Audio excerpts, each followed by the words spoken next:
Stagg! What's up, baby? We're back. Let's go. Let's go, We're here baby. to give you all the football news, all the fantasy news. We're going to recap some shit. We're going to talk some shit. We're going to give you some advice. I know you guys fucking missed us. Holy Stagg is back, baby. Hope y'all are ready for some fun. Go. And, for those of you guys who missed us, we love you. For those of you who don't care that we're back, we don't fucking Fuck care. you. Go watch another podcast. This is going to be a good season, bro. This is going to be a great season. I'm so happy to have you back, bro. COVID cannot keep us apart. They could not. Right here, virtual hug, baby. Virtual hug. They could not. We're about to take over. We're about to take over. Next week we're gonna be on ESPN, bro. Like Jacoby, and Jalen. We're taking this fucking bitch over, man. Tell them what we're gonna talk about, man. Bro. So first of all, there's a little bit of changes, especially with the situation going on with COVID. We decided to make some changes, and this year is going to be more of a podcast style. So if you guys enjoy watching, you can see how long the video is already.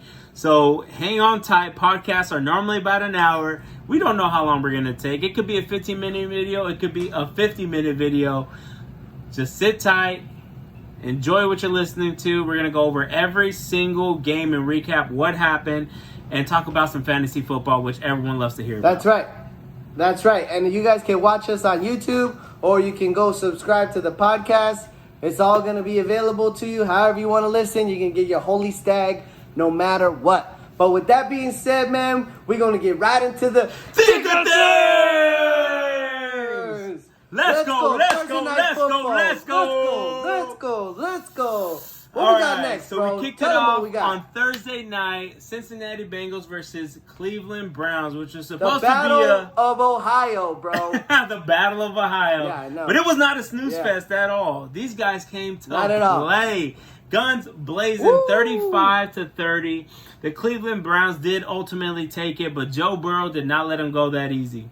Bro, the expectations. Let me tell you, he looks so good, dude. He looks so good. From what happened first week, he got a touchdown, but it was only a rushing touchdown.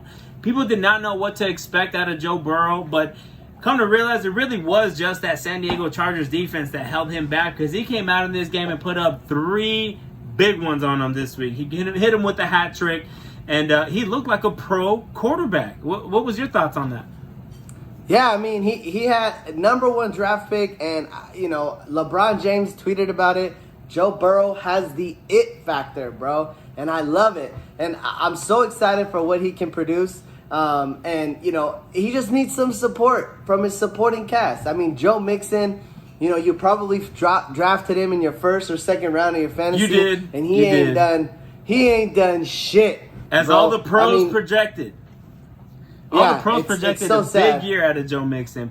Potentially his best year. But instead, he got his payday and he's chilling. Exactly, bro. And then you look at your star-studded wide receiver, bro, who comes off of all injury last week, coming 100%. You throw him the ball 13 times, bro. He was and he injured comes all up with last 3 season. catches. Yep.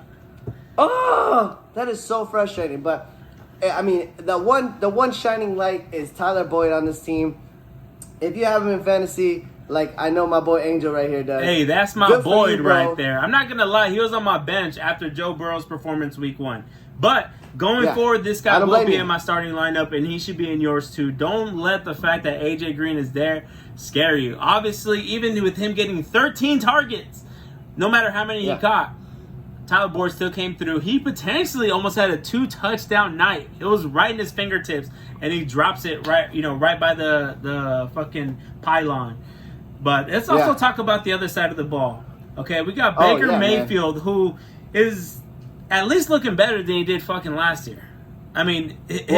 He's looking better. He's looking better than he did last week. Okay, that too. He looked like shit against the Ravens, but most quarterbacks looks like shit against the Ravens. But these 2 quarterbacks, 2 of the last 3 years won the Heisman, and we were looking for who was going to be, the next king of Ohio. And it's sad to say that Baker Mayfield is still the 4th best quarterback in this division, even as Joe Burrow as his rookie, man. But Baker is he's going to have these on and off games. I just can't put any stock into him at this point. I feel like the pressure being off of him helps, though. I mean, after his rookie year, the way he performed towards the end of the season, he was putting up 5 touchdown games at the end of his rookie year 2 years ago. Yeah. They came in with such high expectations for him last year, and he crumbled under pressure. He just really did. He did not. You know why? Why is that? You know why? Because he signed up for all these fucking endorsement deals, bro. With all these insurance companies and fucking Hulu. I love his commercials, though. Why is he still though. On commercials? His commercials are great. They're retarded, his commercials bro. are great. So stupid. The stadium is his house. Get it? I mean, he's making more money on these. Yeah. He's making more money on these fucking commercials. Acting a jackass, bro. He's not gonna get paid on his fucking his rookie deal, bro. It's smart though. It's smart though. Yeah. But look, the real show in Cleveland was over 200 yards in rushing from Nick Chubb and Kareem Hunt. Boy, they could not stop these two guys. 4 touchdowns overall, 3 rushing, 1 receiving touchdown. And man, this is exactly why it scared me to pick up somebody like Nick Chubb. Because at any point in time, you have so much talent in Kareem Hunt that he can take that away, or at least take some of that potential away from Nick Chubb. If Kareem Hunt wasn't there, I guarantee you Nick Chubb, even though he had a great performance fantasy-wise, he would have had at least 10 more points. And at least in this game, Cincinnati Bengals let both of them shine. But this is exactly why I was hesitant. And I was actually higher up on picking up Kareem Hunt based off his average draft pick. You can pick him up later, and he had a higher potential like he did in this game.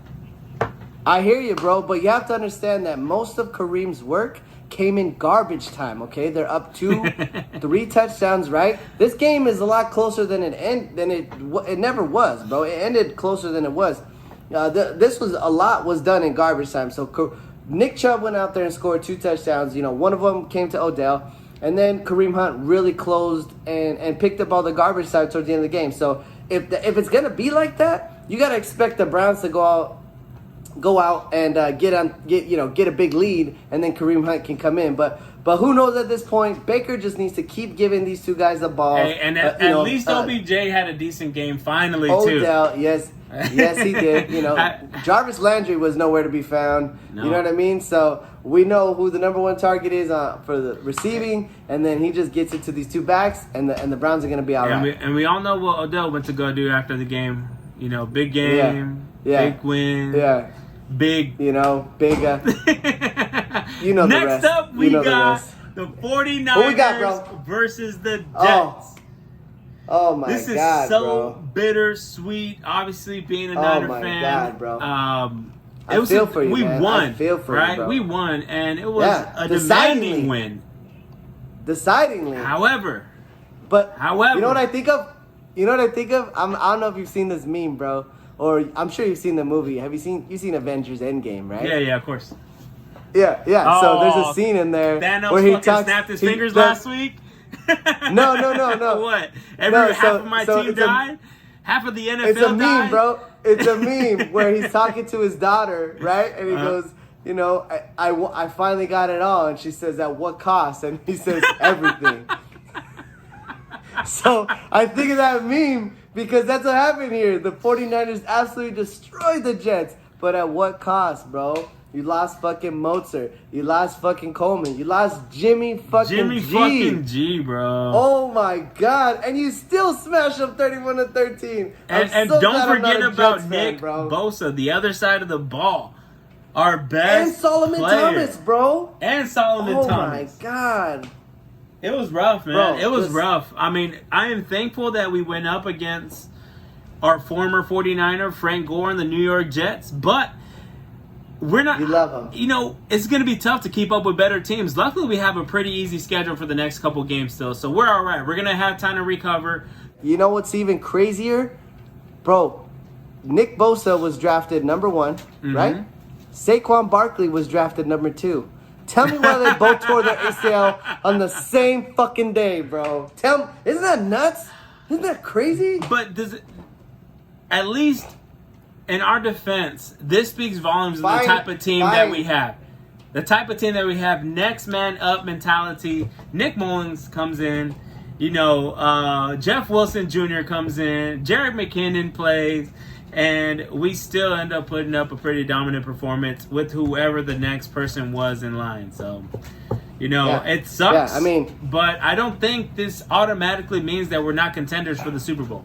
This doesn't mean that we're automatically out.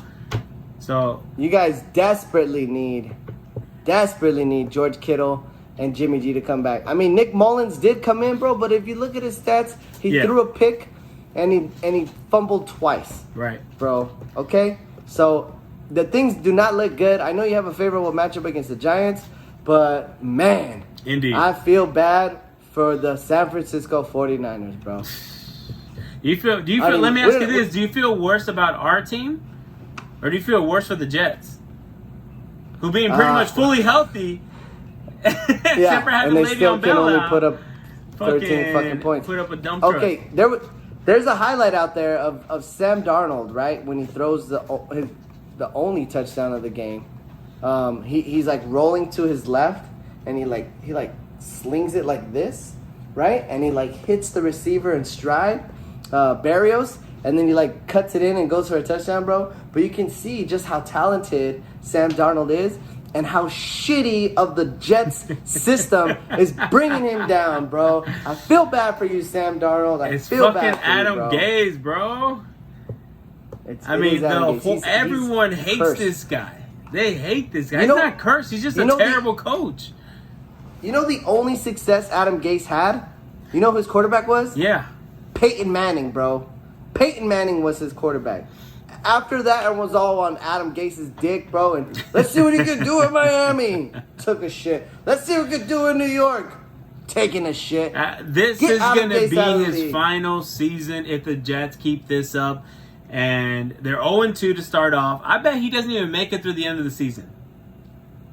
Okay. I'm going to give you a little prop bet right here, okay? All right, hit me. Over under week 6 until Gase is fired.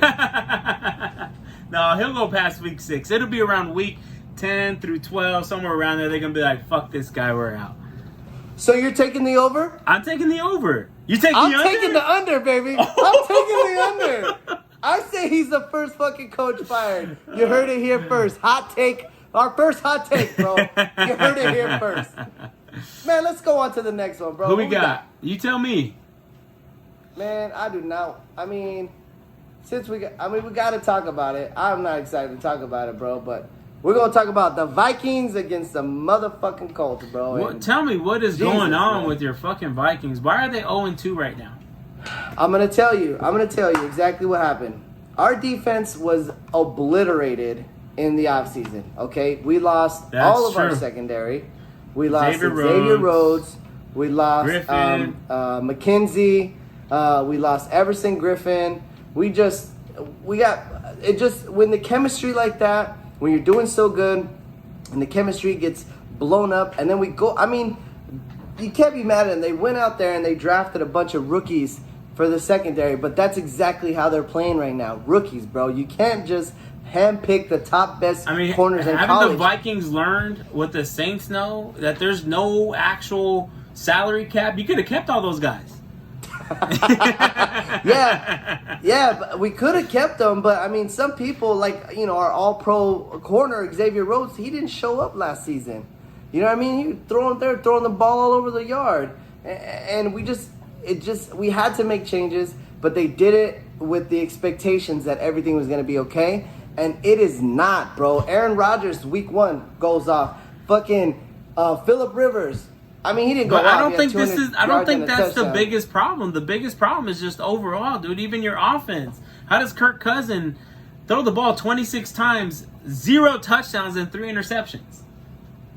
Yeah, you're right. That's just awful. Right. And we just gave him a fucking extension 9.4 QB rating.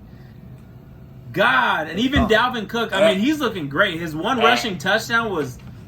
Only he could have made that kind of fucking rushing touchdown. Oh, yeah, but, for sure. He's not given the opportunity like he was last year. You can't have, you got to have a good balance between rushing and passing, and you have to have a good balance between offense and defense. And the Vikings just don't have it this year, man. And for that reason exactly, I'm giving up on pretty much the rest of the wideouts having any potential for the Vikings fantasy-wise. I really was hopeful that either the rookie Justin Jefferson or maybe Bissy Johnson would step up and fill the shoes of the former Stephon Diggs, and neither has. So I'm giving up on that. Adam Thielen is the only one left with some relevant potential fantasy, but he didn't even show it this week. So now let's talk about the other side of the ball, because Indianapolis, and I believe you have some family in Indianapolis, and I do. They're some big time Colts fans, and they're not only big time Colts fans, bro. They're big time Holy Stagg fans. Oh, bro. They love us, bro. They love us. This is a double whammy for them. No, seriously, we appreciate the support. Now, their team is looking fucking great. They are making the right moves. They got Jonathan Taylor in the lineup after Marlon Mack went out, and some people may say that was a big loss for them, but in my opinion, they gave Jonathan Taylor the opportunity to become the star that he already was. Phillip Rivers has done a lot for this team, in my opinion, compared to what they had last year. He's no Andrew Luck, right? You wish that Andrew Luck didn't retire early, but Phillip Rivers gives them at least some hope to be able to carry them much further than they did last year with their previous quarterback. I mean, they have a lot of young wide receivers. You know what I mean? Like Michael Pittman Jr., Pascal, Mo Alley Cox, Paris Campbell. Yep. Mo Alley Cox is a tight end that came out of nowhere. Yep. Nobody had him. But yeah, I mean, as long as Phillip Rivers doesn't throw away the game, and throw interceptions, I think that they definitely have a bright future, man. And their defense is playing better this year too. So I'm excited to keep watching the Colts and what they're producing, especially fantasy football wise. If you picked up Jonathan Taylor in the 6th or later round, you're pretty fucking excited about that position. Anyways, exactly. Moving on, bro. Who we got next? Next up, we got, where you at? New York Giants versus the Bears. The Bears surprisingly going 2-0 to start the season. And the Giants, surprisingly, going 0-2 to start the season. Bro, they should be... The Bears should be 0-2, okay? They should be 0-2. But, Trubisky, yeah, they're the sneaky truth, man. 2-0. What you mean? Bro, I was watching TV today, and they said the probability for all the 2-0 teams, who has the best chance not to make the playoffs, bro? And they had like 4 picks there. And the Bears were like 77% chance not to make the fucking playoffs, dude. It was so funny. And it was just like, that's exactly the Bears. But here's the thing that I think is so crazy, bro, is that, Trubisky started off the season, the first 3 quarters last week against the Lions. He just looked like shit. And then for some reason, he fucking comes back. He comes back. And they fucking win, even though they should have lost because that Lions... They really need to fucking get Nick Foles in there. I mean, why do you pay the man to just bench the man? I mean, this guy is a Super Bowl winning quarterback. That's what the Bears do, bro. That's what they do. Man, Coach Nagy and that team is just not what you would wish for as a Bears fan. But there are some things to highlight. Number 1, in my opinion, was David Montgomery. He had so much hype going into last year, and he put up an excellent game. 16 carries, 82 yards, and he also had 3 catches for 45 yards and a touchdown. Fantasy football-wise, those are some great numbers to see. And right out the gate. So I think he has some potential going down. They weren't afraid to throw it to him versus Tariq Cohen. And, last year it felt like they would only pass it to the running back if it was to Tariq Cohen. Now they're giving some equal opportunity there. Maybe Coach Nagy is finally getting him more involved in the game plan. And then last week, you also had the scare that Allen Robinson deletes all his social media posts for the Bears, and they think that he's going to leave. But that only lasted less than 24 hours. This guy just wants to get paid. And you know what? I really don't blame people that do stuff like that. I mean, some people frown upon it, but if you think about it, I mean, the lifespan of a football player's career is so short that you can't blame them. If you're in that position, I'll take more money. I'll go to play for the Jets, being Le'Veon Bell, sit out a whole season to make millions more dollars. I don't care how my team performs. They care about the money. Make sure that their family is set for generations to come before their needs get out. Are you done, bro? Are you done? Can we talk about the most interesting thing? The most interesting thing that happened in this game is arguably the top running back in the fucking league, Saquon Barkley, tears his ACL, and all the Giants are out there saying, "Oh, it's the field. It's the field. These are terrible field conditions." How come none of the fucking Bears players hurt themselves? But let me just tell you, man, I'm so sad. I love watching Saquon Barkley, and he is a fucking beast, bro. And I'm so sad that he's gone. Insert Devontae Freeman, you know, who got let go, didn't get signed by the Falcons, and we'll see what happens, you know man. What? I mean, that wasn't the worst option. They could have been stuck with just Deion Lewis. So Devontae Freeman may still have some juice in him, and it's better than not having anyone else to back him up. And then also with Saquon Barkley going out, if you watch the game, this guy, oh man, he puts up with so much with his team. He has no offensive line. He's just making plays happen and sacrificing himself in the process. And this guy has fucking thick fucking legs, muscle trunks, on top of muscle, tree trunks, and still fucking gets hurt. If you watched it, he went in, he got us scared thinking he was, majorly injured, and he kind of shakes it off. I mean, you can tell he should have just fucking sat out. Instead, what do? Give him the ball once again, back to back, and now he really is out for season. It's like they were trying to hurt him. Like, bro, if you see your star tailback is even shaking up for a bit, get him the fuck out the game instead of fucking just feed him the ball again and feed him the ball again. Like, that made no sense. I mean, that made no sense. They want him to be the bell cow. They want him to, and you got to understand he's the best player on the team. But I mean, you got to know when to throw in the towel. But I feel bad, especially with all the injuries that happen, especially to somebody so exciting, man. I'm gonna miss Saquon, and I hope he comes back. Minor setback for a major comeback, bro. Prayers out to Saquon Barkley, man. Absolutely, man. Bro, next up, we got arguably the game of the week, man. This was so exciting. The Cowboys against the Falcons, man. And the Falcons did exactly what the Falcons did. See, so it wasn't Kyle Shanahan dropping the ball. See, it's just the Falcons. It's a Falcons thing, not a Kyle Shanahan. You would say that. You would say that, bro. Blame it on Matt Ryan, bro. Blame it on Matty Ice, man. Let me tell you, dude. The fucking Falcons came out the gate, bro. Put up 29 points. At halftime, it was 29-10. And you're thinking, what is wrong with the Cowboys? How are they going to go 0-2? You know, I'm over here like betting at the beginning of the game that Zeke Elliott is gonna easily rush over 93 yards. You know, as a prop bet. And my buddy's like, yeah, man, the Falcons are terrible. And what do, bro? They get behind 20-9. What the fuck, man? What happened, bro? I mean, as much as people were wondering if the Cowboys were going to start off 0-2, they were also concerned about the Falcons going 0-2, and they sure fucking did, man. They really just dropped the ball. They couldn't close the fucking game, which is the story of their life. And Dak Prescott fucking came to play, bro. 450 passing yards.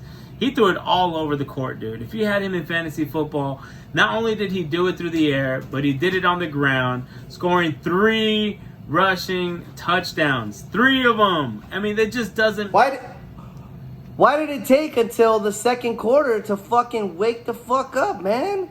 Like, what were you doing the night before that you didn't come ready to play? You know what I'm saying? It was a home game, too. You didn't even have to travel. You got up from your house and you drove to the stadium, but you left your fucking ass at home. You left it at home. And you didn't wake up to the second quarter. And you say, you know what? I'm gonna make it interesting. I'm going to put this team on my back.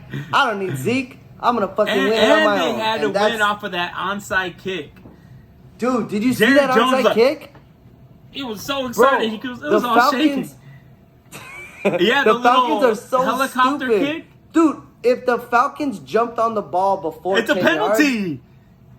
Yards, no. The Falcons can get the ball before 10 yards. Yeah, but if the Cowboys touched it before then, so yeah, they had all the right to pick up the fucking ball. They just watched. They could have picked it up. It would have been game over. That's bad coaching. Bad coaching. That's true. Now, just to touch on fantasy football, I mean, if you had pretty much any player in this game, you were pretty happy overall, except for Todd Gurley. Who knows where Todd Gurley is going to be? I thought he was going to put up much better performances. And Julio Jones did it to himself, though. He had that touchdown pass right in his fingertips. Oh, he did. Right in his fingertips. And it fucking buttery, slippery fingers just goes right through his fucking fingers. But CeeDee Lamb, great fucking option. Amari Cooper. Calvin Ridley puts up another huge game. If you pick up this man in the 6th round, he's the #1 receiver in fantasy football right now. He's having the kind of season that Cooper Kupp did last year. Remember that? And then Adam Thielen the year before that. They just come on the scene out of nowhere. And then Russell Gage is putting up some pretty good picks too. If you haven't picked him up off the waivers and he's available, he's a great option to flex like you. I got him. But anyways, great fucking game. I absolutely loved watching that. That was super exciting all the way down to the end. All right, so next up we got... Let's talk about a game that's not so exciting, bro. We got the Packers versus Lions. The Cheeseheads, came through with another big offensive game. Similar to the Falcons game. All right, the Lions did jump out, bro. They came out after the first quarter. It was 14-3, and then Aaron Rodgers said, "That's all you get," and he just fucking took off. He fucking put the ball in his best offensive weapon in Aaron Jones, and he took off, bro. Aaron Jones has the game of his life. Right. And Devontae Adams didn't have to do shit. No, he didn't, because everybody just got on the back of Aaron Jones and went along for the ride. 45 fantasy points, 2 rushing touchdowns, 1 receiving touchdown. And I forget who picked him up in our league. But, you have a motherfucker. Exactly, bro. Oh, my fucking God. He won me the game this week. And I'm sure he did for pretty much everyone else out there. Aaron Jones is back, and he's a fucking beast. He's an RB1, just like he did last year. People were hesitant on him. People didn't take him as high. They were picking him up at the end of the 2nd round. He fell to me in the 3rd round. In the 3rd round. I mean, how's that even possible? So... He's a top dog. He's number one running back right now in the game. I think part of the reason people doubted him was because they picked up a rookie, A.J. Dillon, and that obviously hasn't impacted his status. And as far as Detroit, I mean, they need Kenny G back, man. They need Kenny G in the lineup. Yes, they need DeAndre Swift to pick it up, or AP. They need to do something different because... Kerryon Johnson, bro. Where's Kerryon Johnson? Kerryon who? I mean, I thought with Matthew Stafford being back this year after his big injury last year and going out for the rest of the season, that they were gonna go back to big offense potential. Yeah, slinging the rock. It hasn't. Slinging the rock, bro. What a shame. What a shame, bro. Indeed. Who we got next? All right, next up we got the Jags versus the Titans. 33-30. Titans take it, and now they're 2-0. This game was surprisingly very entertaining. It was extremely entertaining. The Titans jump out to a big lead, just like we thought they would. Okay, and then fucking Gardner Minshew out of nowhere decides I'm not going down with a fight without a fight. Man, Mr. Mustache Minshew says, I'm not going down without a fight, and brings them all the way back, and man, was it fucking good to see the kind of comeback. That's what I love about Minshew, though. I mean, I think that's what everybody loves and admires is his fire and passion. He does not give up. He doesn't stop. He threw the rock 45 times, got 3 touchdowns, and gave his team the best opportunity to come back, but it wasn't enough for Ryan Tannehill's 4 touchdowns on only 24 opportunities. And, Ryan Tannehill really carried him in this one. I mean, Derrick Henry had 25 carries but only for 84 yards, averaging 3.4 yards per carry. Haven't seen the Derrick Henry from last year yet, but Ryan Tannehill is here. Bro, he has a tight end, bro. Jonnu Smith. That guy is looking really good. Have you seen the size of that guy? He's huge. And he's fast. He's huge. He's fast, He's dude. fast, this guy bro. is like incredible. He's a pick him up. Specimen. Go pick him up. And but on the other side of the ball, I mean, DJ Chark has not put up the performance that you've expected. Definitely not where you drafted him. For where you drafted him. But their saving grace is James Robinson. He is a rookie who is coming out, and he had to step up into the light because Leonard Fournette got traded last week or whatever to the Buccaneers. And out of nowhere, and then also the other guy gets injured. Give James Robinson some credit. Put some respect on his name. Watch out. The Jaguars are not done yet. They're actually playing tomorrow night or Thursday night against the Dolphins. So that should definitely be a good game. Absolutely. All right. Next up, we got... Looks like we got the Bills against the Dolphins. Another game that we thought there was going to be a blowout, but for some reason, these guys like to make it interesting towards the end of the game. Ryan Fitzmagic threw for 47 attempts, 2 touchdowns, and I mean, this looked like the Fitzmagic, at least towards the end of the game, that we're used to seeing. This is what they were hoping they got in the starting quarterback. I thought for a second there, we were going to see Tua or whatever his name is come in and make it, a play here. But Tua Tagovailoa. Okay? That guy. Say it with me now. Tagovailoa. Whatever you just said. Just call him Tua. Let's go with Tua. Okay? Just Tua. You're killing me, bro. But who really came through for the Miami Dolphins was Mike Gesicki. A lot of people saw a lot of potential in this man, and if you picked him up off waivers, it was incredible. He got that shit, bro. That was nasty. Very nasty. And then on the other side of the ball, Josh Allen is really the star for the Buffalo Bills. He has been balling. He's been running all over the place. Not only running, but he threw for 415 yards and 4 touchdowns.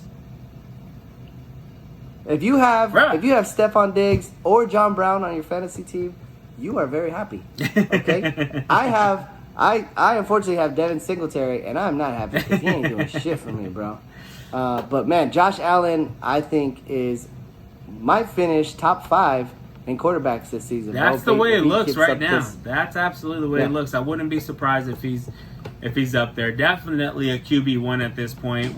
It gives you that base with his legs, but it's not just his legs. Look at what he's doing over the air. I mean, through the air. So anyways, good for him. All right, I'm happy for Josh Allen. Next up, we got the Los Angeles Rams versus the Philadelphia Eagles. The Rams go 2-0, defeat the Eagles 37-19. Bro, what is up with Carson Wentz, bro? I mean, at this point, they're wishing that they would have kept Nick Foles and set Carson Wentz to the Bears because he's getting tore up, dude. He's waiting in the pocket way too long. He's thinking about it way too long. Finally, when he makes a decision, he's doing it off his back foot, scrambling away from a defender. I mean, it's just he's not setting himself up for success. And, you're right, and they're giving them that running opportunity. I mean, the rushing, they're giving them that balance because they're giving the ball to Miles Sanders, who performed great last week after missing week 1. So, I mean, what's happening? What's your perspective on that? Yeah, I think he's seen shadows, like Sam Darnold was last year. I think he has a lot of pressure on him to succeed and be the guy in Philly, and I don't. Maybe it's the receiving core, the number of guys they don't have out there. I mean, you got Zach Ertz. You're still trying to get the ball to. I mean, Alshon Jeffrey is hurt.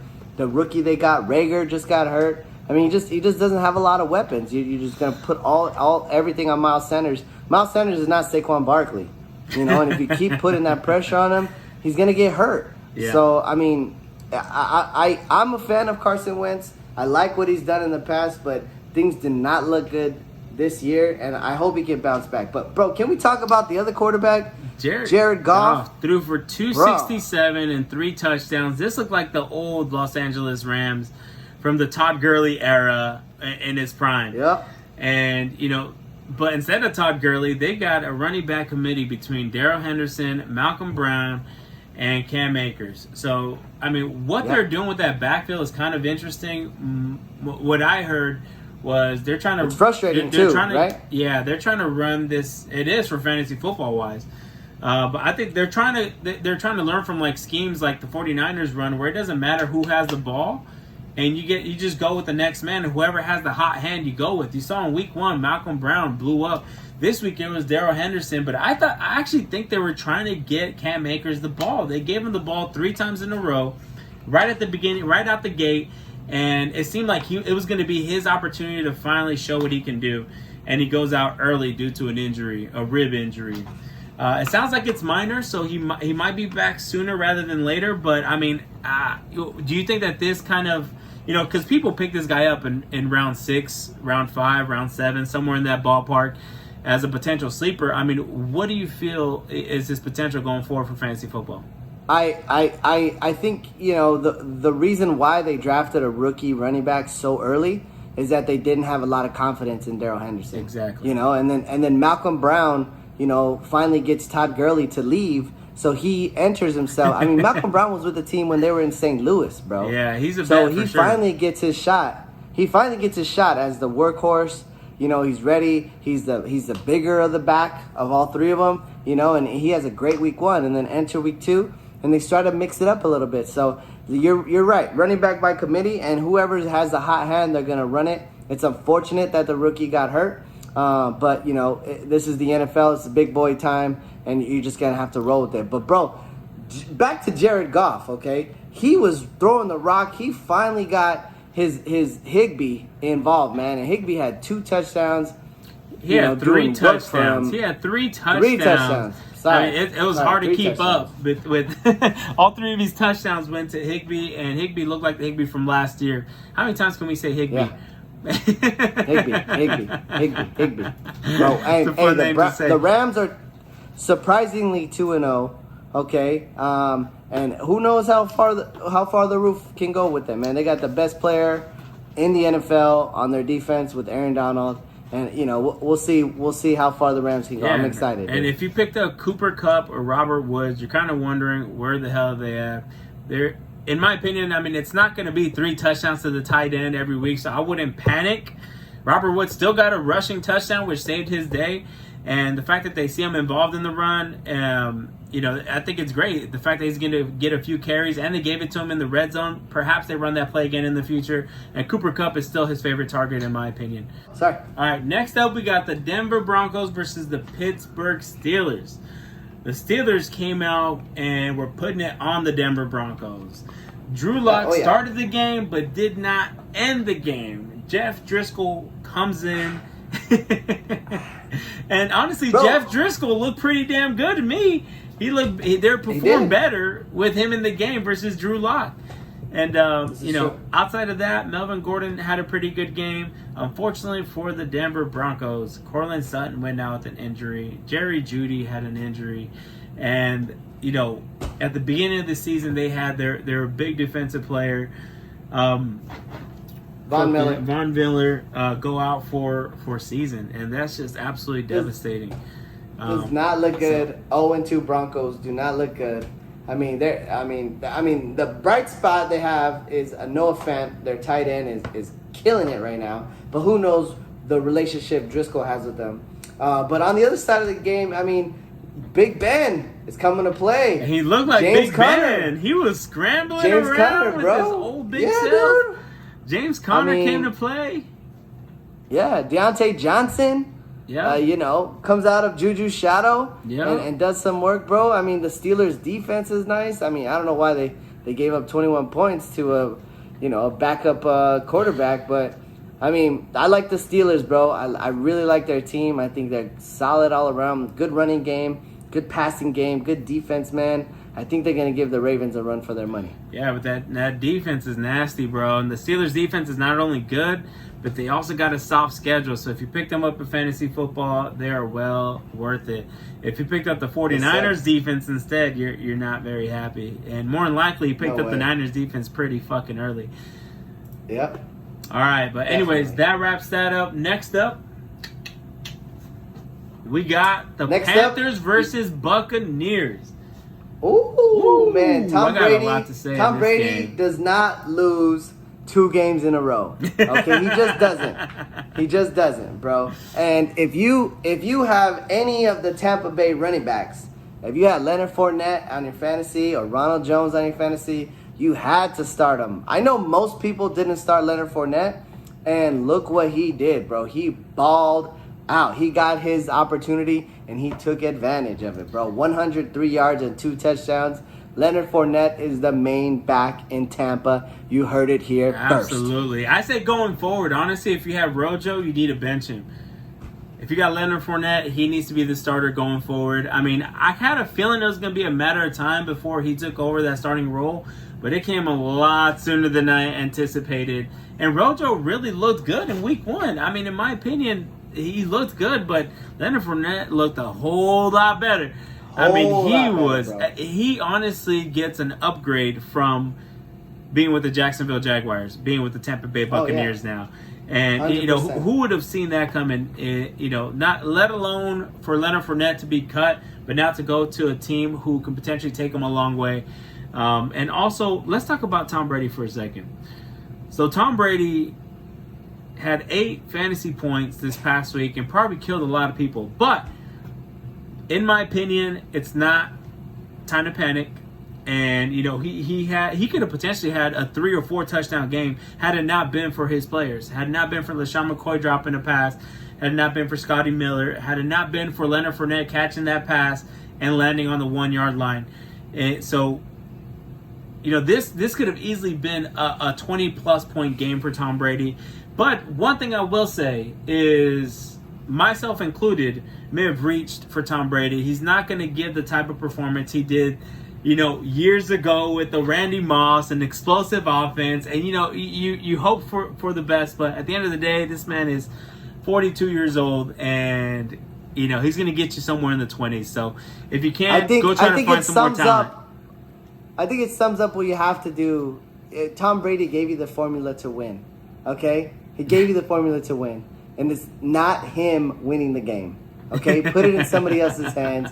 You're old enough. Put it in Fournette. Put it in Rojo. Give it to Godwin. Don't give it to Gronk.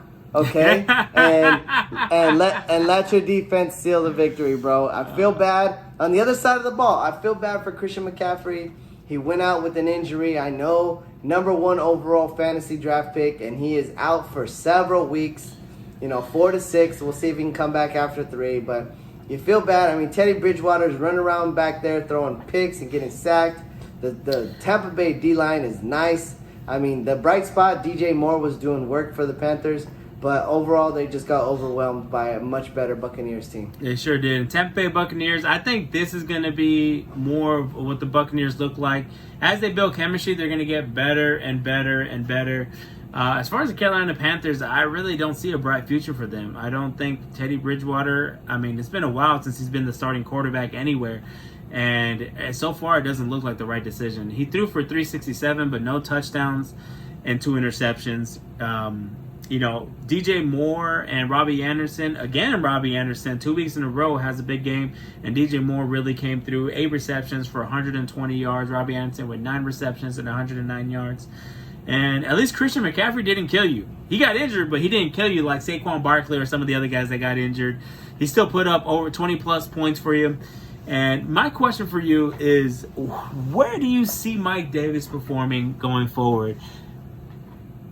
Mike Davis is your next best option to plug in for McCaffrey. I know he did do some work at the end of the game, but he is not Christian McCaffrey, bro. People are going to be now game planning for Mike Davis to fill in for Christian McCaffrey. So it's going to put more pressure on Teddy Bridgewater to make the right decision and get it to the right player. I just hope that they somehow make their offense more balanced and start throwing to their tight end, start throwing to, keep throwing to DJ Moore and Robbie and save Mike Davis, for your goal line situation, your short yard situations. But it's gonna be all tough sledding. You know what? I feel like he has some potential. I mean, before Christian McCaffrey even went out, he had 8 or 9 receptions, and he had a decent game himself, fantasy wise, by the end of the game. So he put up 15, where he wasn't the starting running back the majority of the game.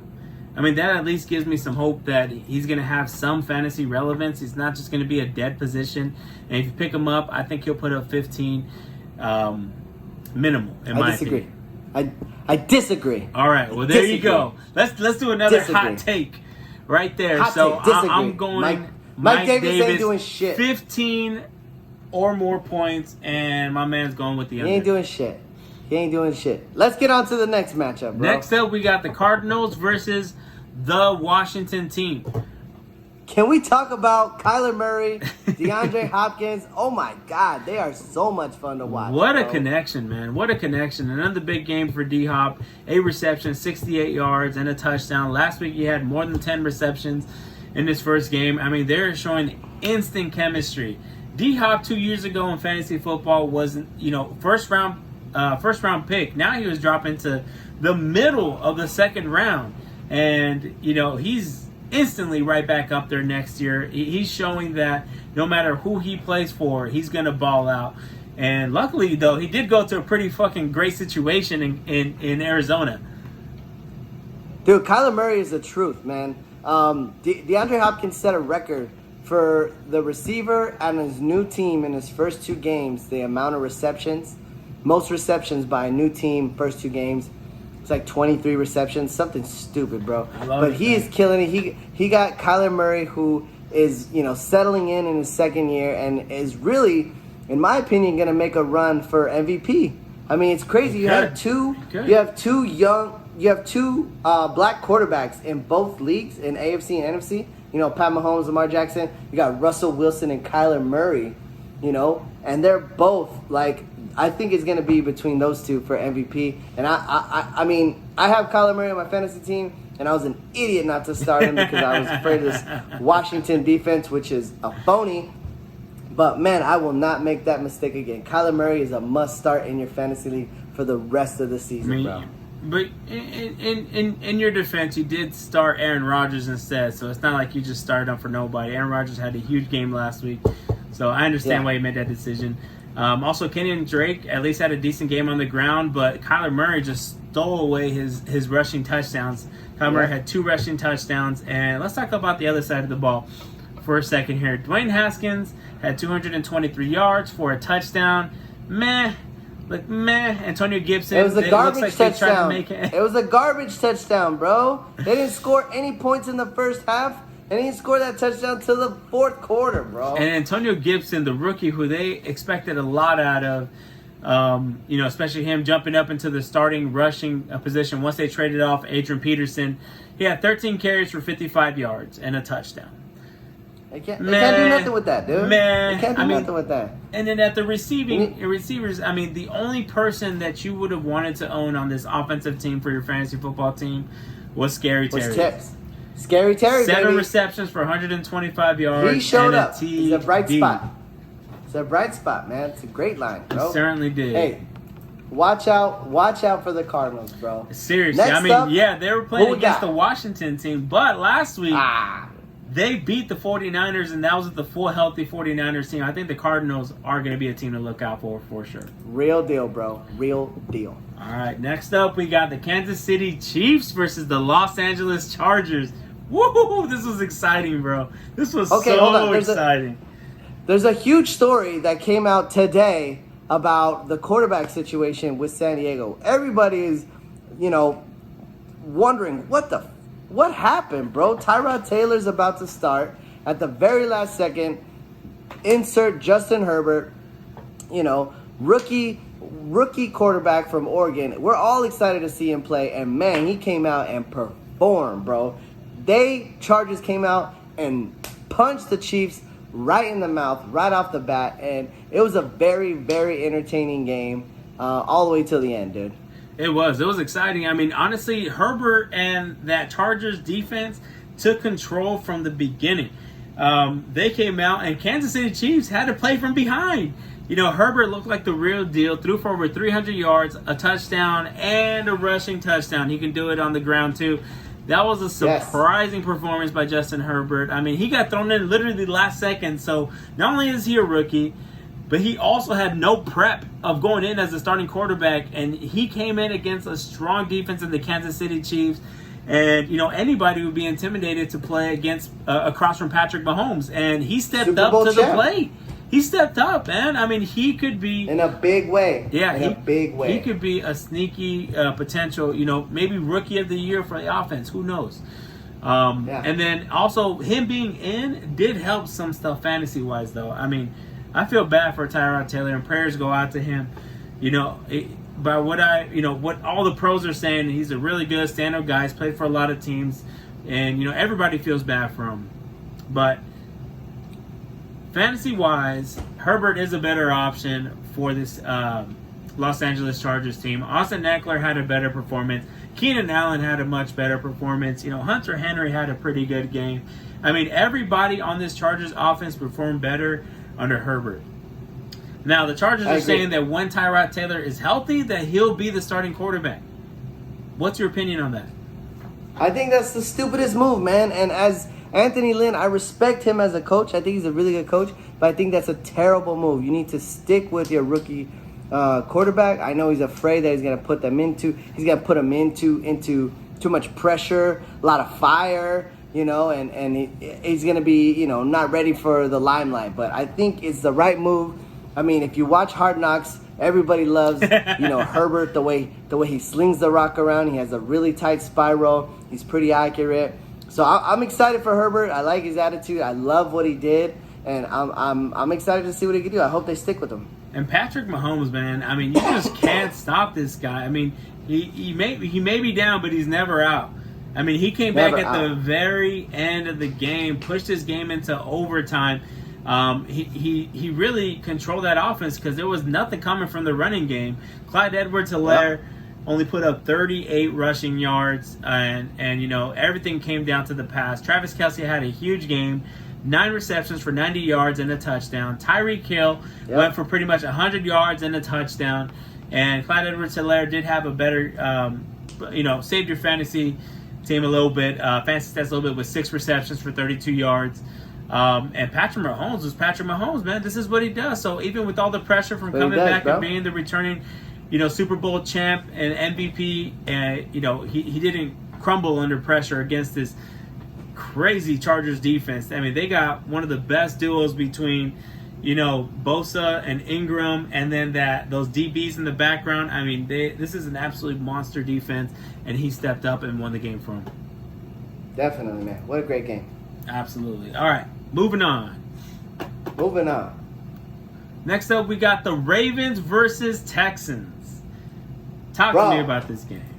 Let me tell you, man. This game, it played exactly how we thought it was going to play. All right? The Texans had no business being on the field with the Ravens. Dude, Lamar Jackson is just too good. He is just too good, bro. He is seeing, in my opinion, he's seeing the field so much better than he did last year. He's being patient with his reads. I mean, he knows when to get down. He knows when to get a bounce. Unnecessary hits. I mean, he has still bruising back with Mark Ingram. I mean, Mark Andrews didn't even show up. And they still end up fucking putting up 33 points, on this struggling Texans team who, traded away their stud wide receiver for a box of marbles. You know what I'm saying? And I mean, we wanted so much from David Johnson. He's not doing anything. And it feels so bad for Deshaun Watson and his offensive line. Oh, it's so hard to watch, bro. It really was. And Lamar Jackson, I mean, I thought, fantasy football-wise, do I pay the capital for this man? Is he even going to perform like he did last year? And in my opinion, I didn't know. I felt like you can't duplicate what you did last year. The performance he had was absolutely incredible. And so far, he's come out and done the exact same thing. Sure enough, I mean, this guy had 24 attempts passing and 16 carries. He is carrying the ball like a running back. He's carrying the ball more than anyone on his team. And I mean that backfield for Baltimore though does look different from last year. They threw in J.K. Dobbins, the rookie, and I don't think they know where they're going with the rushing game. Maybe they're going with a similar approach to either the Niners or the Rams and going with the hot hand. But the passing game and the rushing game from Lamar Jackson was just way too much and overwhelming for the Houston Texans. If you have Deshaun Watson, do you panic? Yes, you panic because, I mean, you're basically going to be hoping for garbage time stats and touchdowns from Deshaun Watson moving forward. I don't see them having any success. I mean, you're focused on Brandon Cooks and Will Fuller, two of the most injury-prone receivers for the past 3 years. So they're going to be playing from behind almost all year long. They might squeak out a couple wins against like the Jags or the Colts. You know what I'm saying? But if you're Deshaun Watson, you're running for your life all year long. Seriously, that's exactly the best way to explain it. Is that's all he's going to be doing. That's what this game looked like. That's what last week's game looked like. They're expecting Deshaun Watson. They're putting the whole team on his shoulders and saying, "Go win a game." And Deshaun Watson has not proven that he can do it. I mean, with no running game. I mean, 11 carries for 34 yards from DJ. That's not going to help anybody win a game. So not at all. Not at all. All right, next up we got the Patriots versus Seahawks. Sunday night football, bro. This was such a fucking good game. Man, what the craziest thing, bro, the game starts off, Russell Wilson throws a pick six. And you're just like, that is not supposed to happen. That is not supposed to happen. If you got the Patriots D as your fantasy, you're like, yes, we needed this. We needed this, you know? But, man, Russell Wilson is putting up video game numbers, dude. Listen to this stat. You ready for this shit? I'm listening. In 2 games, Russell Wilson has 9 touchdowns. You know how many incompletions he has? 11. He has 2 more incompletions than he has touchdowns, bro. This man is on a mission. He has never gotten one first place vote for NFL MVP. Not in his career. He is on a mission. This guy is out to win the MVP. Shame. This guy is absolutely incredible. Obviously, I love and hate this guy, as you guys know from, as I mentioned in the past, because this is, the 49ers' big rival. It's your rival. This is your rival. I only hate him because he's so fucking good. He drops dimes everywhere, bro. It doesn't matter if it's a short pass, medium pass, or deep pass, which is his specialty. I mean, he'll drop it right in the basket over the top. It's incredible. And you see this guy run. He runs like a fucking running back. He's just so smart. He doesn't take a lot of sacks, doesn't throw a lot of picks. I mean, what more could you ask for out of a quarterback? And being this consistent for so many years. He throws for 5 touchdowns. Beast mode, bro. Now, let's talk about the other side of the ball, though. Let's talk about the other side, bro. Newton and his new form. Now he's with the Patriots, with a team that gives him more than just putting the whole team on his shoulders. He now has a coach that stands behind him and really is helping him develop the type of potential he had when he won the MVP a few years ago. He put up 397 yards. He had the most carries on the team. 3 touchdowns overall, 2 rushing and 1 through the air. I mean, Cam Newton looks like an all-star. If you want to talk about potential MVP, I mean, those are MVP type of numbers. Put some respect on Cam's name. They are utilizing him in this offense as a bruising back. And so crazy to think that all these other teams passed up on him, bro. And you fucking let him go to the Patriots. And what the fucking Patriots And what's crazy is, honestly, it felt like the Patriots didn't really want him either. I mean, they waited and waited and waited. And I think, honestly, Bill Belichick was hoping for something else to happen. He literally waited till the last potential day to say, all right, I guess this is our best option. Come on over. I guess we'll take you. Because, I mean, he's more used to a traditional quarterback in Tom Brady. And Cam Newton obviously doesn't bring that to the table. But behind this O-line, with this offensive scheme, I mean, this has helped Cam Newton look like his old self. I mean, he was throwing some accurate passes. He was running like he used to.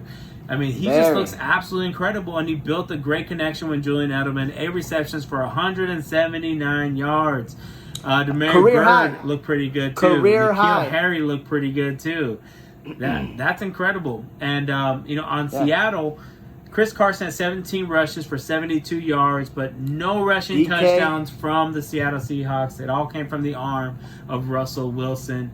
DK Metcalf and Tyler Lockett, obviously the receivers to own in Seattle, and they both came through for you with a touchdown. Balls apiece. out. This was an incredible game to watch.